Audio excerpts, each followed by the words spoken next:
walk us through the next couple of weeks, just talking about what's coming up. So want to make a minor change to the schedule. So obviously election day is November 3rd, right, on Tuesday. And I previously had the next Thursday have no class because that's when the exam is closed. But we're going to flip those days. So on November 3rd, we will have no class because I will probably be waiting in line for a long time. And if you're going to be voting, you might be waiting in line for a long time. So let's just have the day off on November 3rd. Go out and vote, right? But yeah, so on election day, on that Tuesday, don't come to class, go out and vote, right? And then we'll flip that day on the next Thursday, we'll have a class. What else is coming up? So exam 2 opens. I believe I'm gonna open it up a little earlier than what the schedule says. So we're still going to close it on the same day. So the exam closes on November 5th, right? So November 5th will be your last day to take exam 2. But I'm probably going to open it up a couple of days earlier. So I'll open it up on October 29th, right, the last week of October. I'll open up exam 2, and you have all the way until November 5th to complete the exam. I also wanted to bring up the video essay extra credit opportunity. So like it says on the syllabus, there is an extra credit opportunity in this class. You can get up to 5% extra credit points that go to your final grade, right? So it's a lot of extra credit.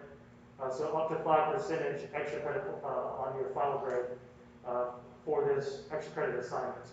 I will try to, next couple of days, print up an assignment detail exactly what I'm looking for in this video essay. But I did want to give you a general overview of what the video essay will be. So it's essentially a very short paper that you are putting in video form, right? So it has an essay. There will be, I expect you to do a little bit of research and have sources. There should be a logic, an argument logic in the essay. And of course, for the video, I expect you to have illustrations to back up your argument, right? So for example, if you're talking about Blade Runner, you're probably going to either show images of Blade Runner or actually have video images from Blade Runner. I understand that there are copyright issues, right? And I know there's ways around that, or you can put a disclaimer, say this is for educational purposes. But you can either upload it onto YouTube, or you can just make an iMovie, right? And then you can just upload it onto iCollege, right? So you'll be making a video essay, whether you upload it on YouTube, whether you just make a video like an iMovie, or if you just wanted to make a PowerPoint presentation, right? Where you record your audio over the PowerPoint presentation, I will accept that as well, right?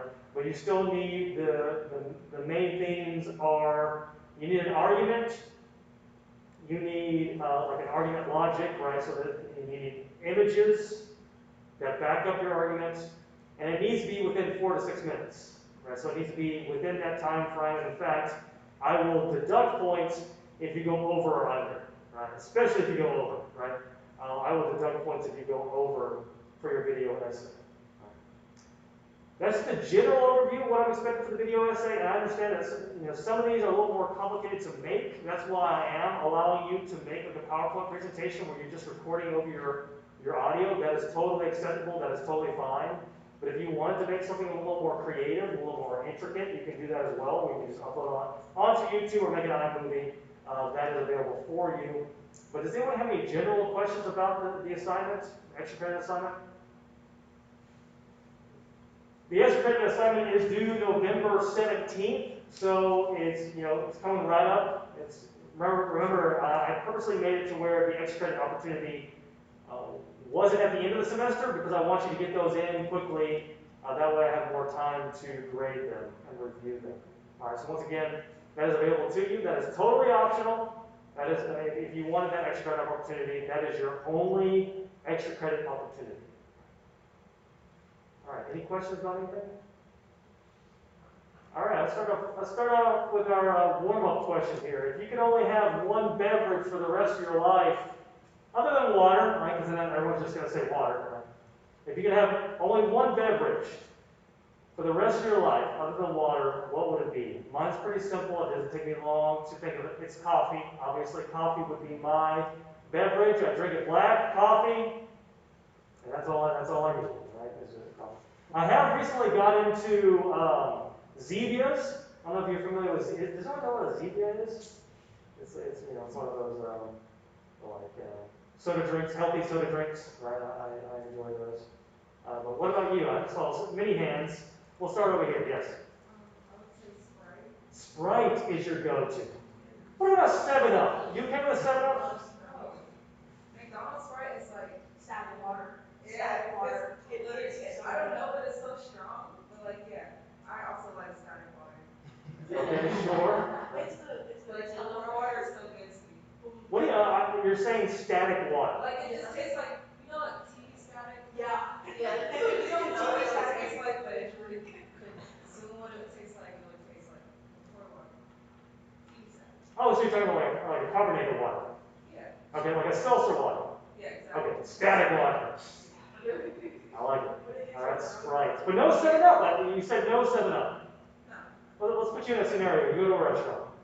You tell the waiter, I like a Sprite, and the waiter says, I'm sorry, we don't have Sprite. Would 7 Up be okay? What would you say? I'll be leaving now. What? You'll be leaving? Wow, this is very dramatic. And of course, It's drinking Pepsi products over Coke. and it's the exact same beverage, Sprite and 7 Up. There's really distinct. There's a difference. Oh, it tastes like Gatorade. Like it's like Oh, 7 Up. Interesting. 7 Up tastes like Yeah. like It has this yellow juicy water. taste. Yellow. Yeah. We got a hard take. Exactly. It's too limey. Yeah. Oh, too limey. Yeah, Interesting. Sprite has like that perfect combo, and It's the thirst quencher, right? Yeah. All right. What else? What are some other beverages here? Yes. Green tea. Green tea. Interesting. Green tea. Do you like cold green tea, warm green tea? I can drink it either way. Either way, you're fine. But which one do you prefer? I prefer cold. Is there a particular brand that you like of green tea? Gold tea. Okay, the Gold Peak green tea. You like it with a little lemon in there, or are you okay? No lemon. I haven't tried it. You ever try with a little lemon in there? Green tea with lemon? A little hint? I'll try it with it though. Yeah, you'll try anything, right? Well, I won't try it. You'll try anything, but you'll try with a little lemon. Okay, excellent. Beverage. Would picking a whole brand count? Yeah, sure. Peach tea. Peach tea. Yeah. Okay, peach tea. You don't care which brand it is. Peach tea, the brand, not Oh, okay. Peach. Peace. Okay, excellent. All right, sounds good. What about green tea? Do they have green tea?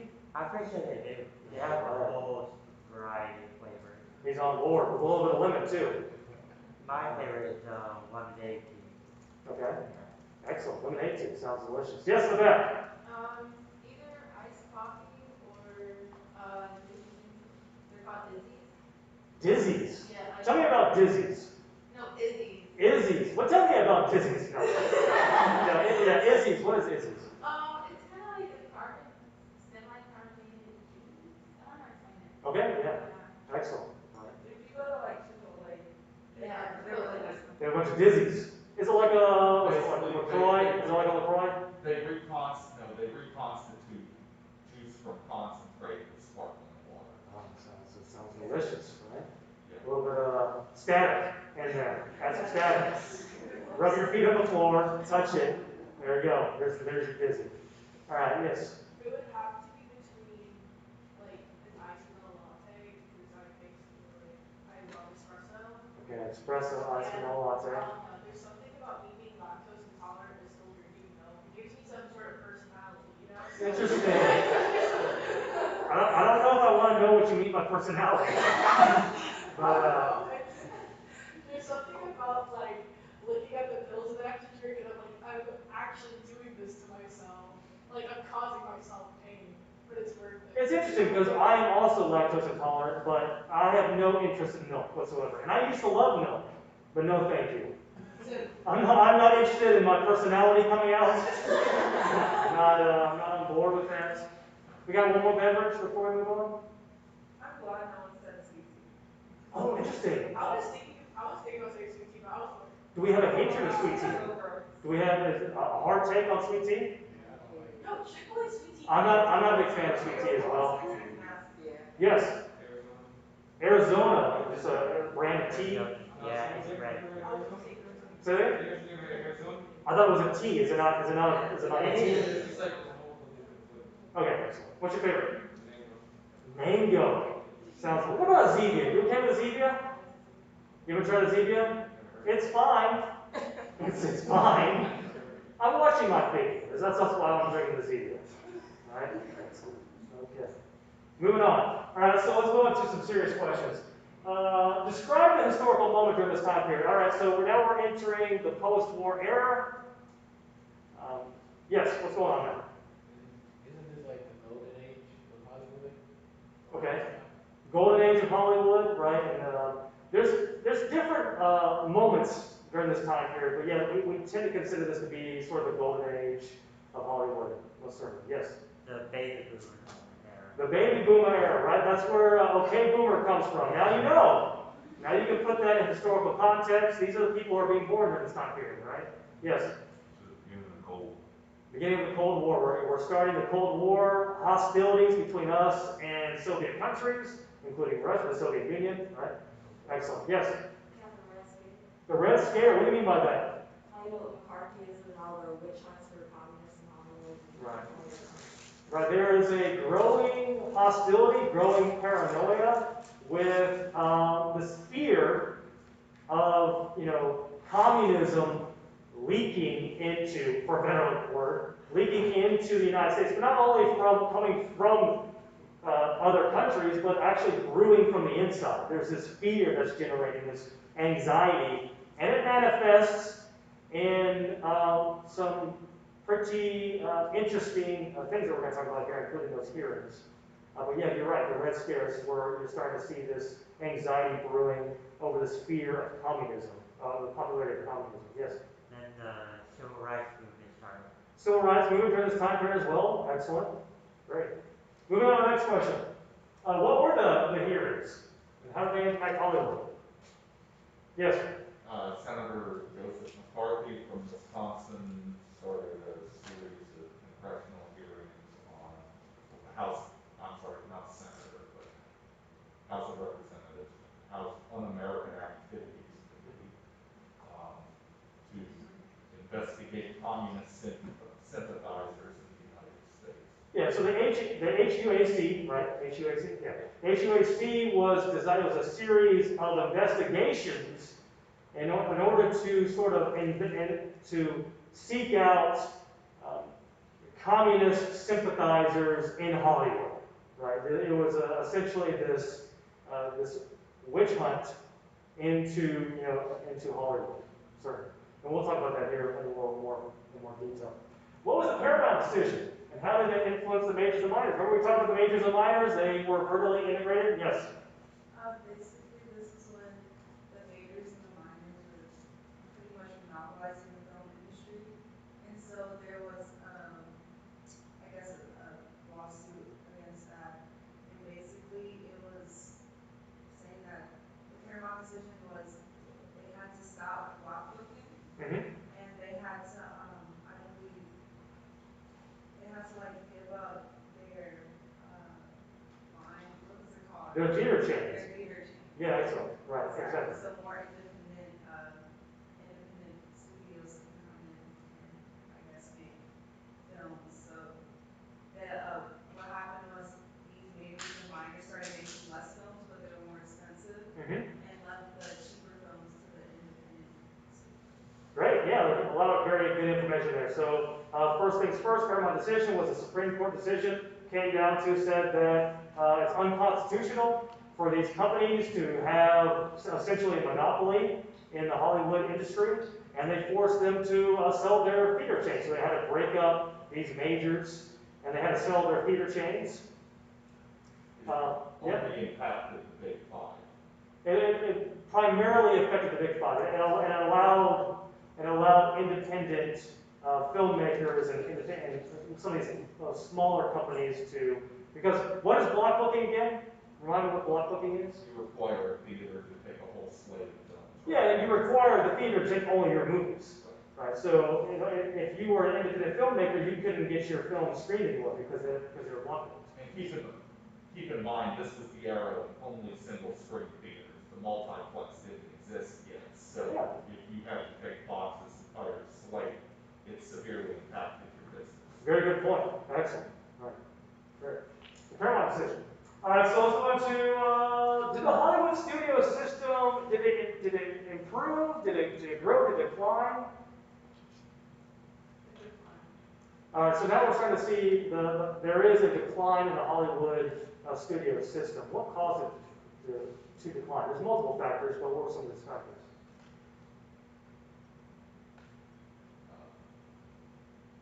The talent started forming unions Okay. as opposed to being owned by a particular studio.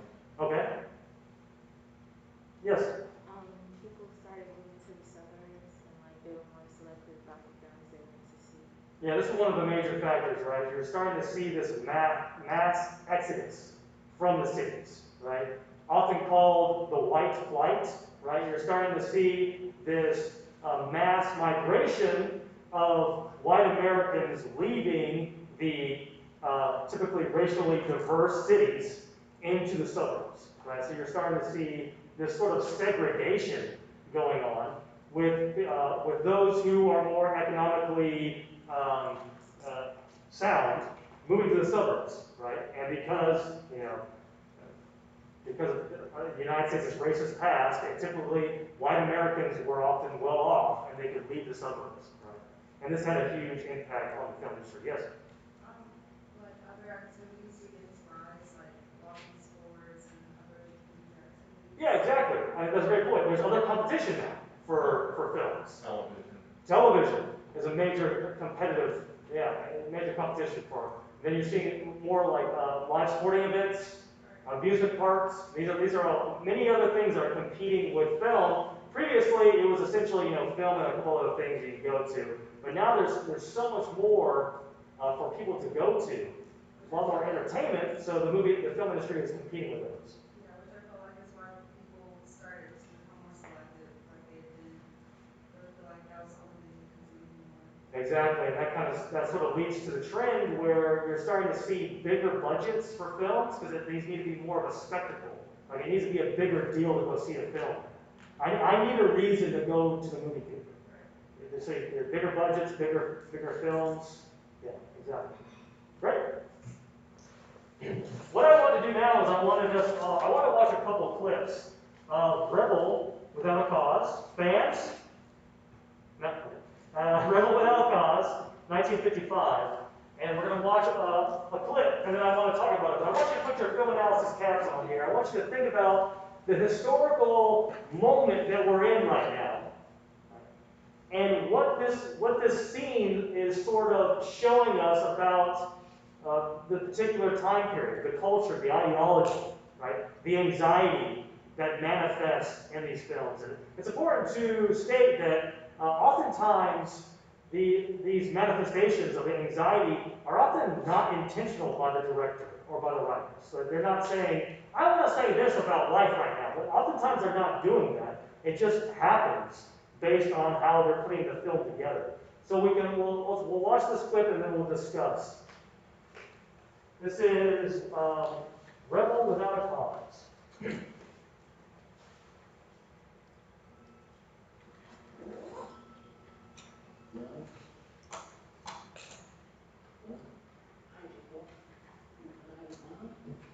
Turn this up a little louder so you can hear.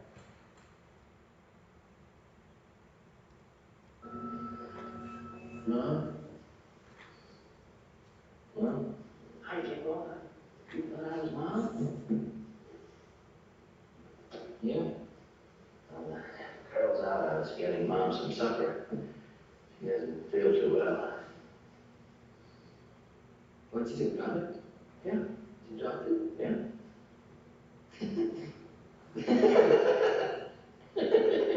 Shh. Listen. No. I better clean it up before she sees it. Let her see it. What? Let her see it. What can happen?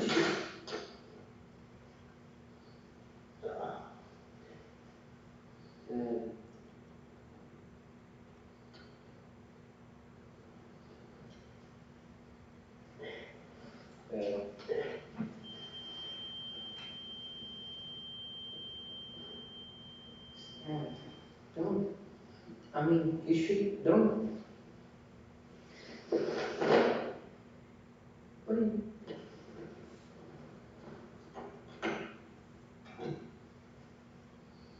Oh. Let's just talk about that scene here. All right, so we know the historical moment.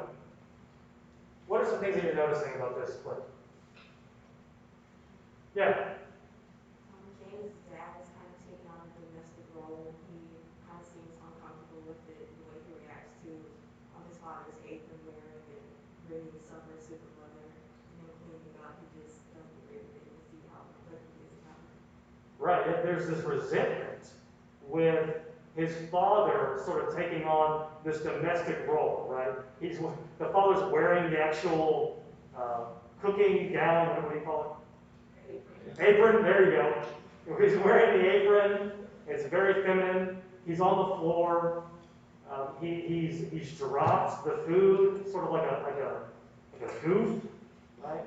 And there's this anxiety there that's being manifested in the scene of sort of this lost masculinity that's going on during this time period, right? There's this fear of a man not being a man, not being in control of the household, of roles being reversed. Which this says a lot about this historical time period, right? Because before this, the men during World War II, the men are off at war, and women are like I said before, they're entering the public sphere, and they're having jobs because a lot of times they're working at these factories because there's a job, there's a worker shortage because the men are off at war, and when the men come back, there's this expectation that things need to go back the way they were. Right, so there's this tension there. And then obviously the women who do have jobs they're saying, you know what, no, this is the way things need to be from now on. And there's this tension that often manifests in films, like this scene here, right? This disgust of the power structure being all messed up, of a man being on the floor with an apron, right?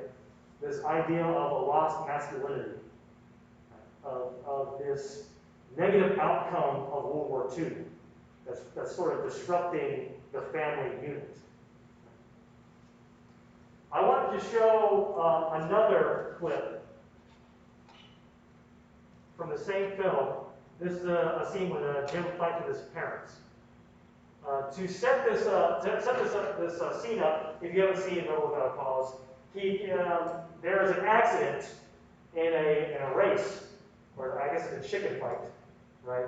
Where someone gets killed, and he knows that someone's killed, and he wants to come clean about the incident. And here is the scene. I've never done anything right. I've been going around with my head in the sling for years.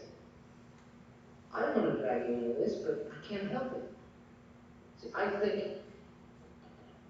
I think that you can't just go around proving things and pretending like you're tough. And you can't, even though you look a certain way, you can't. That's right. You're absolutely right. Are you not listening to me? You're involved in this just like I am. Now I'm going to the police and I want to tell you you're involved in this tonight. I don't want. Did anyone see you there? Did anyone see your license plate? I don't know. You're going to the police. It doesn't matter. It doesn't matter. It doesn't matter. Why should you be the only one involved? Well, far be it from me to tell you what to do. What are you trying to preach? Do we have to listen to a sermon now? Well, I'm only trying to tell you what you mean. You can't be idealistic all your life, Jim. Nobody thinks you're thinking except for yourself. Wait a minute. Except yourself. You don't want me to go. No. No, I don't want you to go to the police. There are other people. Why should you be the only one involved? But I am involved. We are all involved. Mom, a kid was killed tonight. I don't see how I can get out of that by pretending that it didn't happen. But you know that you did the wrong thing. That's the main thing, isn't it? That's absolutely nothing. Dad, you told me. You said you want me to tell the truth. Now, didn't you say that? You can't turn it off. He's not saying that. He's saying just don't volunteer. Just tell a little white flag. You'll learn when you're older, Jim.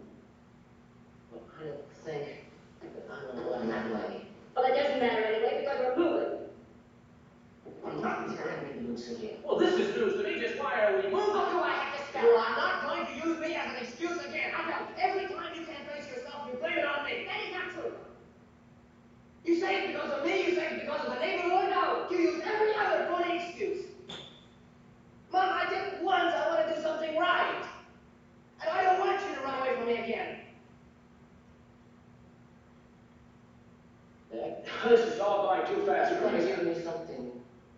You better give me something fast. Jimmy, you're very young. A foolish decision now could wreck your whole life. In 10 years, you'll never know this even. You can't answer her. Tell her. 10 years. Beth, let me hear you answer her. Okay.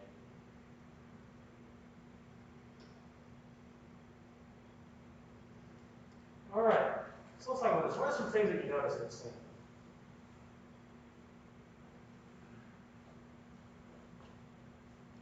Yeah. The parents are just trying to make sure he doesn't get in trouble in any way, shape, or form.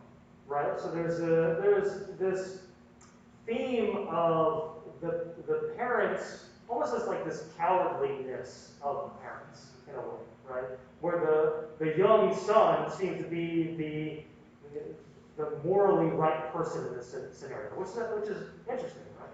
What are some other things you notice in the scene? Not just in terms of the narrative, but just like the aesthetics of the scene. Yes. Whenever things get really intense, the camera, or the angle it skews. Yes, there's do you mean the Dutch angle? Yeah. So there's a couple of times where there's some intense scenes. Let's see if I can find it. There it is. So we got a little bit of a Dutch angle going on here, right? It's a little bit catty corner, or at least it feels that way based on where everybody else is positioned in the scene. What are some other things you notice? Yes? I guess maybe the colors too. What about the colors? Both the parents are wearing like a bland color, like you were saying, like they're kind of not cowering, but like he's wearing like a vibrant color, so he Yeah. like it kind of embodies what his standing is on a position versus their standing on a position. Yeah, certainly. Yeah, the color red sort of like he becomes the center of the scene, right? He's the center focus. Right, what else? What's some of the things you notice? What about the position of the actors in this particular shot? Yeah, that's what I was thinking. Because the dad was sitting down, and the mom was like up on the steps. I don't know if they're kind of, since she's on the steps, I don't know if she's also opposing what the dad is thinking, because he was kind of like brooding over the situation, like he didn't even know how to answer his son at first, and she was just like straight up denying it. Right, in terms of like power and agency here, we're talking about like the power structure of this particular family unit. And we're just looking at the shot. Yeah, the mom's at the top of the stairs, and the dad's at the bottom, creating this, and it kind of goes with the steps of the scene where there's something off about this, right? It's intentional that the director is trying to show that something's off about this particular moment, this particular scene. And whether it's deliberate or not, the mom is at the top of the tower, sort of symbolizing the power structure of this family, and sort of creating this idea that there's something off about this family unit. Right? Yes? There seems to be double meaning in the dialogue between the parents. Okay. Like they're both talking to the son, but they're talking to each other at the Okay. same time. Yeah, there's this power struggle going on in the family, right? And I think it's pretty clear that we can say that the father is being represented as less dominant, right? He's more submissive to the mom, right? And once again, it's painting the scene that there's something wrong with this family, and the wrongness has to do with the mom being in charge, right? And once again, whether this is deliberate by the director, or the director saying, you know what, I want to say something about the family dynamic, or whether that's deliberate or not, I think it's pretty clear that these sort of messages are being conveyed in the scene. Good. All right, so let's move on to the Cold War. Let me go ahead and set up a couple things first. This is the post-war era. There is a short time where the American people as a whole are doing pretty well financially. There's an economic boom. This is the baby boomer era, right? Okay, boomer, this is where they're all born, right here. Birth rate skyrocket. There is the Cold War begins during this time period. There's this growing anxiety of this new enemy overseas in the Soviet Union, and communism is spreading. Right, so not only is it the Soviet Union, but communism is spreading all over the country, or all over the world, I should say. And there's this sort of conflict between capitalism and communism, right? And they're sort of kind of going head to head. In 1954, Brown versus Board of Education took steps to ending legalizing discrimination and desegregation. Although, as we can see with the white flight, although there is government desegregation, there tends to be a way to make segregation happen again, right, with the white flight. Let's talk about the HUA, the AC hearings. So during the 1930s, many Hollywood intellectuals had been pretty sympathetic to Soviet communism, or at least socialism. Americans moved towards anti-communist policy, including the House of Un-American Activities Committee. Congress was investigating communist activities nationwide. The HUAC hearing was set to prove that the Screenwriters Guild was dominated by communists. The 1947 hearing concentrated on showing that the subject matter of Hollywood films had been tainted by communist ideas. Right, this is where we're starting to see this narrative that's still around today of like the communist Hollywood. They're trying to corrupt our minds with these ideas of socialism. Like, this is where that's starting to manifest. Right, but many Hollywood stars were blacklisted, including the Hollywood 10, which was a group of Hollywood stars who were unable to find work openly. Some blacklisted filmmakers either had to flee the country or they just left the industry altogether. So Dalton Trumbo wrote the script of The Brave One in 1956, which won him an Oscar under a false name. The HUAC hearings had a legacy of distrust and wasted talent. Let's talk about the Paramount decision. And I know we mentioned this a couple times during our little discussion session. But during the Sound era, the 8 main Hollywood film studios had continued to keep a large competitors from entering the film industry. So these majors sort of dominated the film industry. Block booking, didn't let independent films shown in their theaters. The U.S. accused the Big Five and Little Three of violating antitrust laws and monopolizing the film industry. As we said before, the Big Five owned theater chains, block booking films. In 1948, the Supreme Court found that these 8 companies guilty of monopolizing practices. The courts ordered the majors to divest themselves of their theater chains. This is the time when independent production started multiplying. As we mentioned before, this is the time when these majors started to create bigger films with bigger budgets because a lot of competition with television and other live events. So these movies needed to be more of an event to get people to go to the movie theaters. Despite all these changes, all the Supreme Court decision, the majors and the minors continued to dominate distribution, the most powerful lucrative wing of the industry. All right, so let's talk about the decline of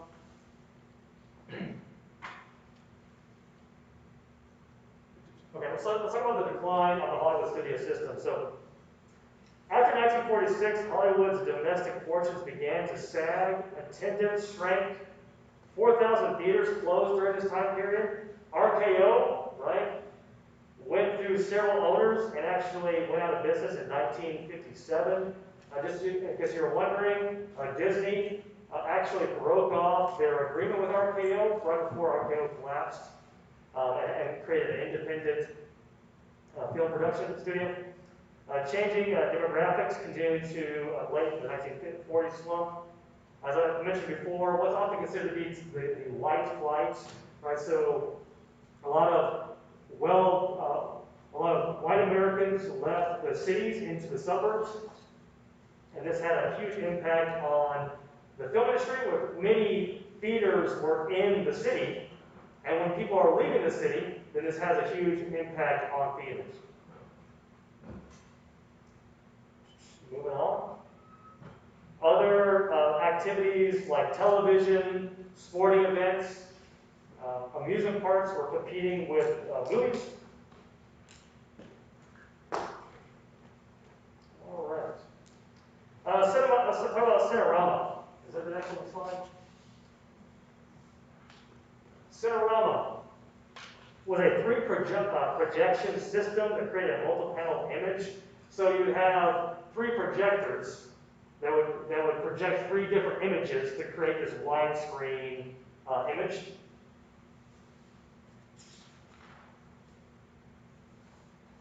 Theaters showed film on 3 mechanically analog projectors. It was a 2.59 by 1 was a ratio.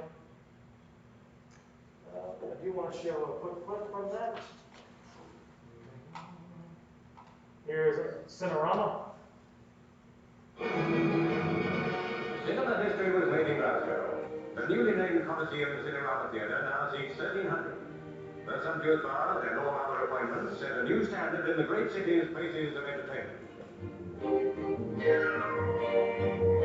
The powder room, filmed on the one and only occasion our ace cameramen have penetrated such fastnesses. To most people who will occupy these seats, Cinerama is still something of a mystery. The projection box seems like a scene out of science fiction, with its giant spools of film requiring machinery to hoist them into place. Fortunately, once there, each one runs for nearly an hour and a half.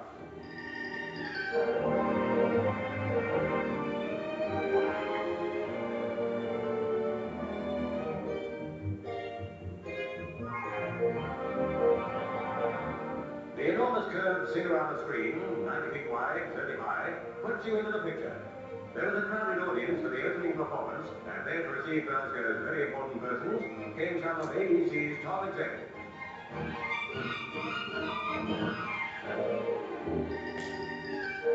The company's managing director received the Lord and Lady Provost, and a great evening. I always find it so interesting that this was sort of a fad for a while, Cinerama with a wide screen here. This looks pretty familiar, doesn't it? It looks like theaters that we go to today. So you had Cinerama, and then we kind of went back to the Academy ratio, and now we're kind of back into widescreen. Which leads us to the Academy ratio. Does anyone know the Academy ratio at the top of your head? Don't look. 1.37 to 1. 1.37 to 1. Excellent. So this became sort of the standard ratio for making the films. So 1.37 by 1.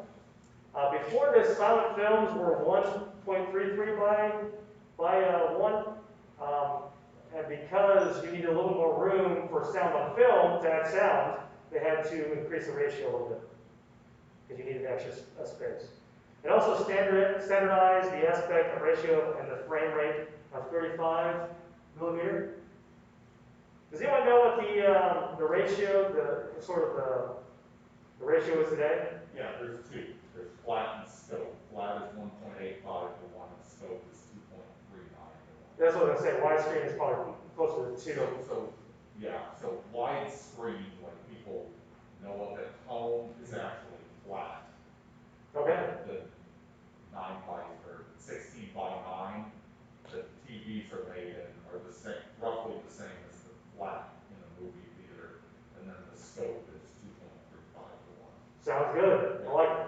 But the Academy ratio for the quiz is 1.37 by 1. Right? Probably going to be included. All right, moving on. Let's talk about some passing fads. So obviously 3D became a fad during this time period. You would have 2 strips of film shown on top of each other, and the viewer wore polarized glasses and would bring the images together to create a 3D effect. It was the craze was over pretty soon, around 1954.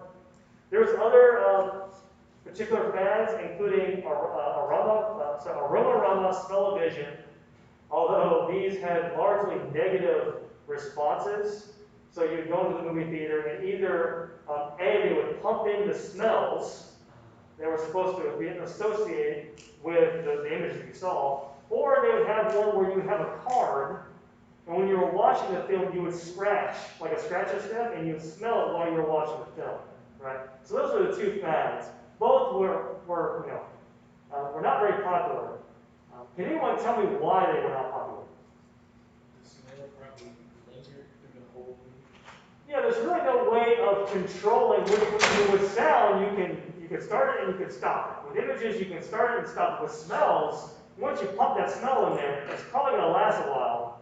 And it's hard to control. So if you, for example, if you're watching a film with a flower, you can pump that flower in. And if you want to switch to garbage, for example, then you just have flower garbage. Right? It never worked out. But I do want to show an example of, I believe this one is a smell-o-vision. All right, here we go. Here's an example of smell-o-vision. I enjoy this little clip here. You smell something? So, since the very beginning, this is what the theatrical experience has always looked like at arguably its purest. An individual sitting down in a dark theater watching a bright screen, and that's it. And yet, throughout the entirety of film history, there have always been those who tried adding on to that experience in various ways. The most notable example being, but despite 3D being the most famous example of the theatrical gimmick, it's definitely not the only one, and nor is it the most bizarre, laughable, or just gloriously hammy. For that, enter smell-o-vision.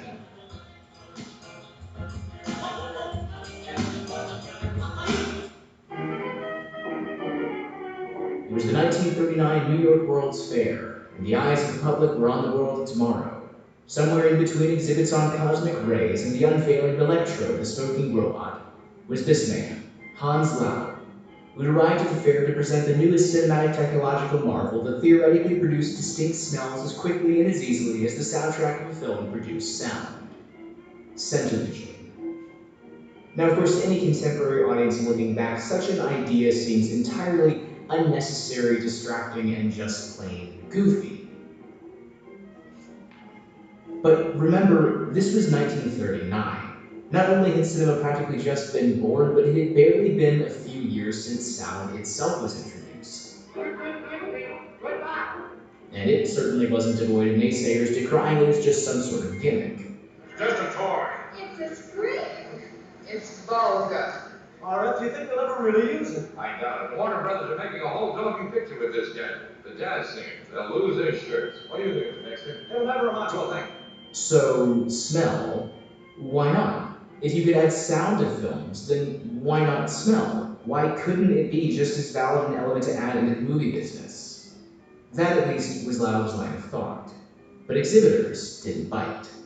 Or rather, they wouldn't until 2 decades had passed. Michael Todd Jr., son of the famed producer and Todd A.O. founder, had met Lauer at the World's Fair and remembered him when he was looking for methods of enhancing the experience accompanying his films. The two signed a deal, acquired a patent, and gave the process a bright and shiny new name, smell-o-vision. And this was how the darn thing worked. Lauer's system centered around what he called a smell brain, inside of which were a series of perfume containers arranged in the order they'd be released. As film advanced through the projector, the smell brain would be cued, releasing scents which were then blown by a fan through pipes to individual vents underneath audience members' seats. All of which may in fact sound incredibly overcomplicated, especially in light of a very simple little design that came only a few years later that we all know far better. The scratch and sniff card. So recently I got some friends together to show them one of the best, just the best film experience that involves scratch and sniff cards. John Waters' camp classic, Polyester.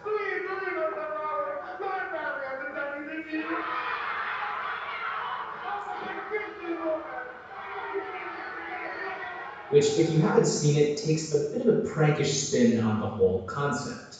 Autograph will enable you, the viewer, to actually smell right from your movie seat some of life's most fragrant odors.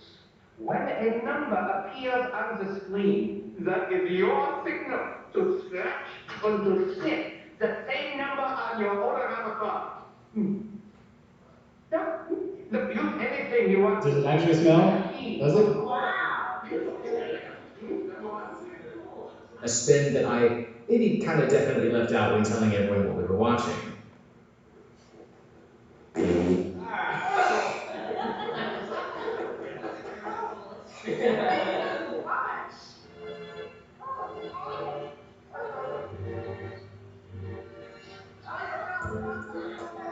Well, there Make you no go. mistake though. Maybe we can bring back smell-o-vision. Watch movies the way you're supposed to watch them. Alright. So let's talk about drive-ins. So many producers responded to the decline in the theater attendance by targeting specific segments of the population. So in other words, either targeting adults or teenagers, kids. Drive-ins were relatively inexpensive to build, and you could build them outside the city. All you needed was just a large, usually there was farmlands.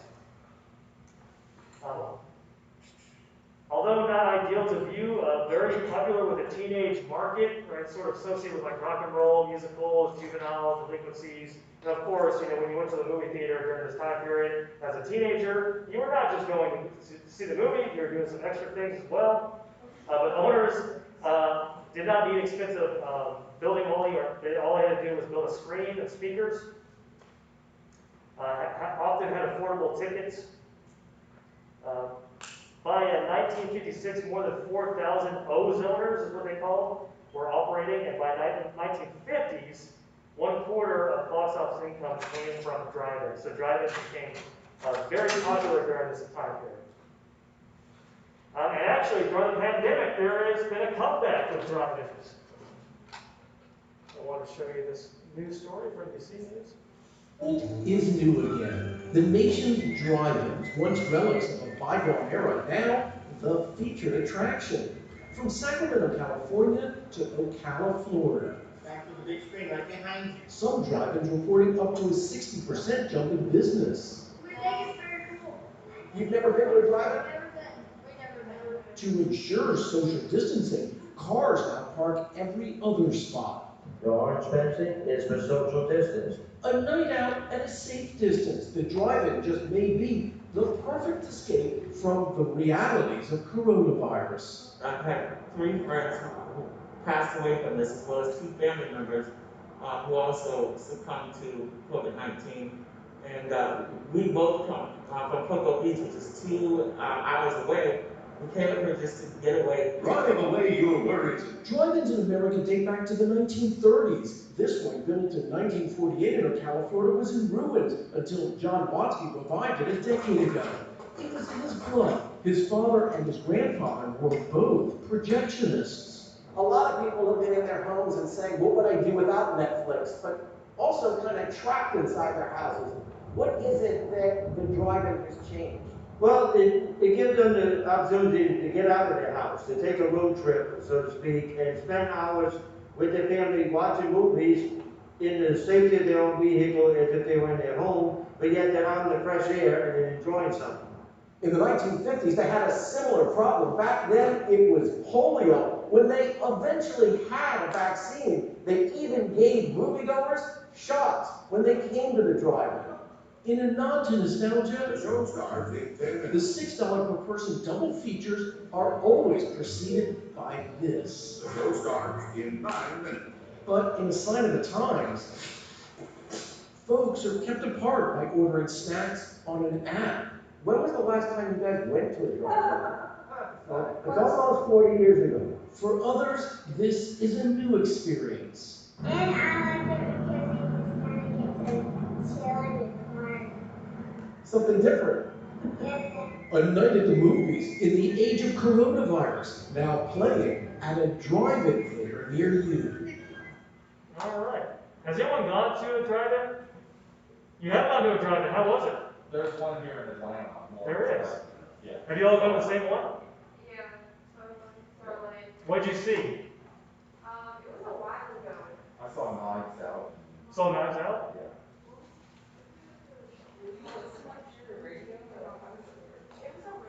Now they use FM transmitter. Each screen, you just tune your radio to a certain station. It used to be, back in the day, wasn't there like a speaker by your car? There used to be a speaker post and you hang it on your window. Yeah. All right, excellent. You saw Knives Out, what'd you see? I saw some like Bloomhouse like horror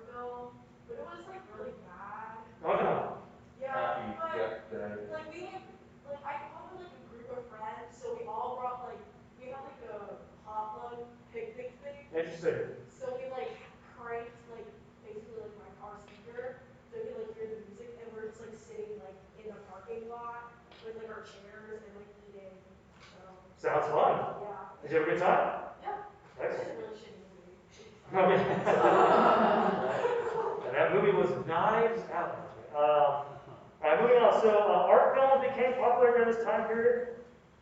So booking foreign films, these were often targeted to sort of like elite viewers, right? And educated audiences. Lobbies were often displayed with art, like art exhibits and coffees and cakes. You're starting to see sort of this trend of targeting particular audiences, right? So Disney films became very successful because they targeted kids, right? Moving on. There was some challenges to the censorship. So this is during the 1950s, or sorry, I should say the production code actually started in the 1930s. The production code, also known as the Hays Code. This was an attempt by the film industry to sort of protect themselves from government censorship, right? So there was a fear that the government would kind of step in and start to censor the film industry.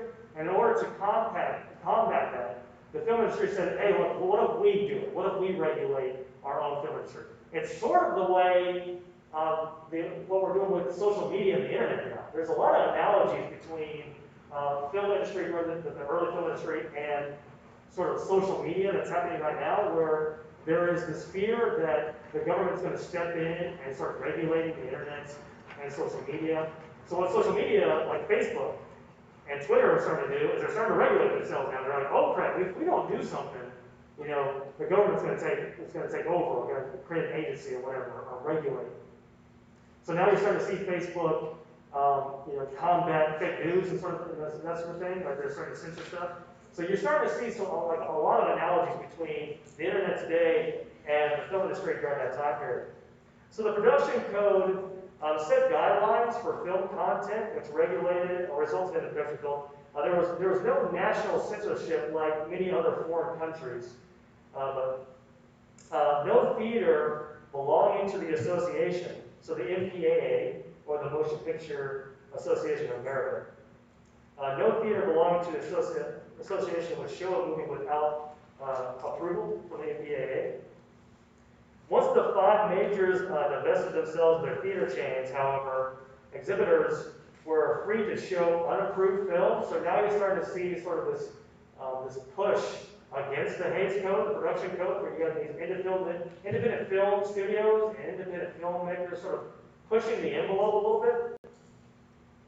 One of those was a film called Some Like It Hot in 1959, starring who?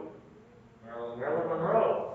This film caused a lot of controversy. In fact, the Catholic Legion of Decency gave it a condemned rating, whatever that means. It's condemned. It actually got the seal of approval by the MPAA. During this time period, you're starting to see this tension between regulating what's in film and understanding that competition from other things like television. Right? So there's this idea of we do need to regulate content, but we also need to compete with television. So maybe we could do some more racier things in movies to kind of entice people to come see a movie. So I want to show a clip from Some Like It Hot, 1959.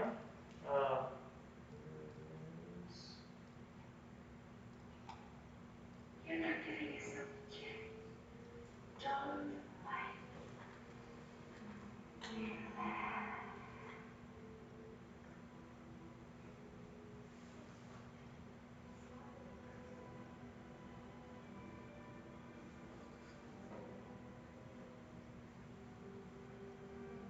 Like smoking without inhaling. Some inhale.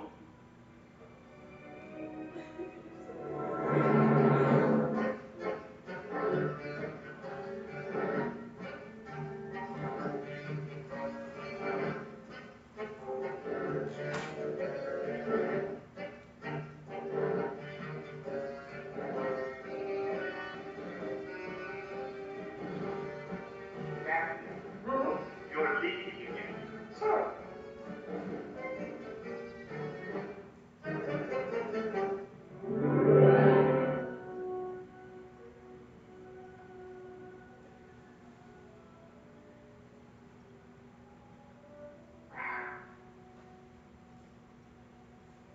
quite sure. You try it again.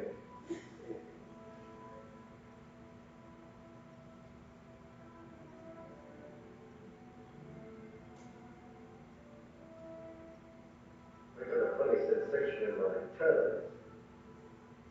My tongue was bothered to envelop a slow flame.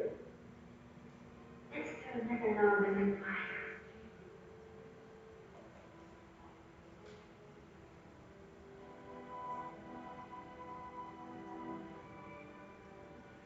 I think you're on the right track. I must be. Glasses are beginning to steam up.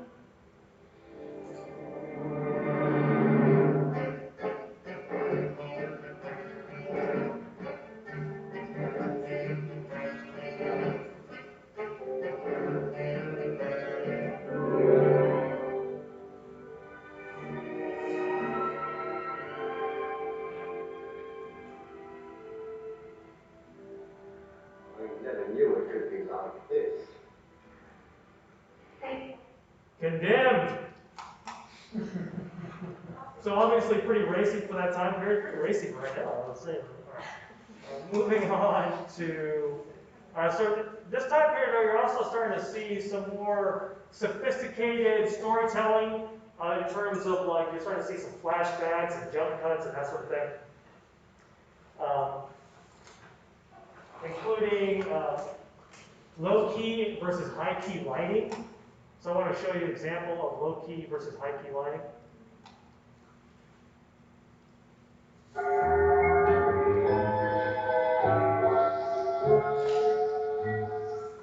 High-key lighting can be defined by low contrast lighting, meaning that your shadows in your subject should be almost invisible. They should only be there to shape the face or the subjects. High-key lighting is a very forgiving type of lighting. It usually involves the use of one bright light. Yeah, kind of bright though. To light up the subject matter. Its goal as a high-key light is to get as much detail as possible in the subject's face, without blowing out the lights or crushing the dark. High-key lighting usually lights up the whole face, and the few shadows or darks that still exist are only about one stop darker than the neutral tones. When I say high-key lighting is very forgiving, I mean it will probably look good or acceptable in most filming environments.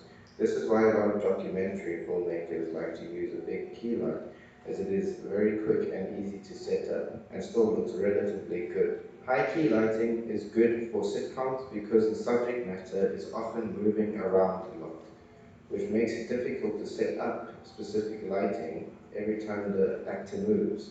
It's also a very cost-effective kind of lighting because it's so simple to set up. This is why series like to use high-key lighting, because they produce a lot more shows, therefore the production cost must be lowered. You often see this in TV commercials. High-key lighting doesn't go into too much depth in terms of emotion, mood, or tone. High-key lighting is objective towards the audience, and it usually suggests a light-hearted mood.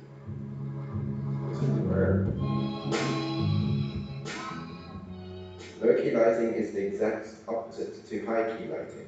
It's the yin to high-key's yang. Low-key lighting can often be defined by high contrast lighting, where light tones are very light and the dark tones are very dark. Oh, you think darkness is your ally? Just as the lights and tones are the opposite, the moods and emotions are too. Where high-key lighting usually plays on optimism and positive moods, low-key lighting plays on mysterious, dramatic, and sometimes very intense moods and emotions. Low-key lighting is often used in more action or drama-based films or series, where the audience's emotions are very subjective towards the lighting. Low-key lighting has a much higher lighting ratio, 8:1, meaning the lights and darks are very distinct, whereas high-key lighting will usually approach 1:1 or 2:1. Using a high lighting ratio is great for high-intensity scenes, such as fight scenes or scenes that involve very important discussions, like interrogations. All right.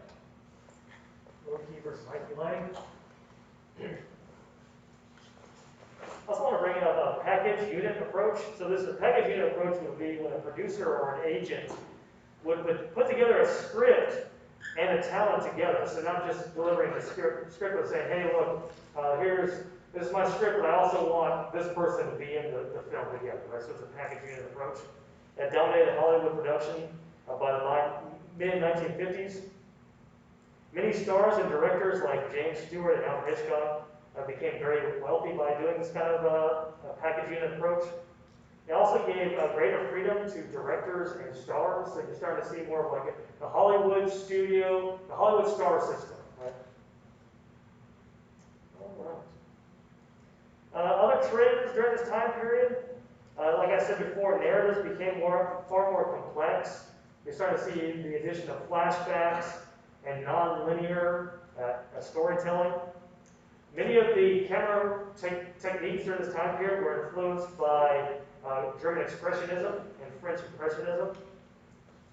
And there was also a trend towards on-location filmmaking. And we'll see a lot of on-location filmmaking when we talk about neo-realism in a couple of classes from now. So what we're going to do is next class we're going to finish up this chapter. We'll talk about Alfred Hitchcock and some popular genres during this time period. But that is it for today. I will see you on Tuesday where we will finish up this chapter. Have a good one, everybody.